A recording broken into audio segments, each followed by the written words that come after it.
महामार्गावर गुजरात आणि मुंबईच्या दिशेने जाणाऱ्या दोन्ही वाहिन्यांवर प्रचंड वाहतूक कोंडीची समस्या निर्माण झाली आहे। रोज सकाळपासूनच वाहनांच्या लांबच लांब रांगा लागत आहेत।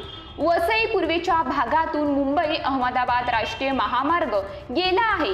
या महामार्गावरून दररोज मुंबई, ठाणे, पालघर, वसई विरार, मीरा भाईंदर, गुजरात यासह इतर भागात ये-जा करणाऱ्या वाहनांची मोठी वर्दळ असते। 2 दिवसांपासून ठाणे घोडबंदर भागात रस्ते दुरुस्तीचे काम हाती घेतले आहे। त्यामुळे अवजड वाहनांना ठाण्यातील मार्गावर प्रवेश बंद करण्यात आला आहे।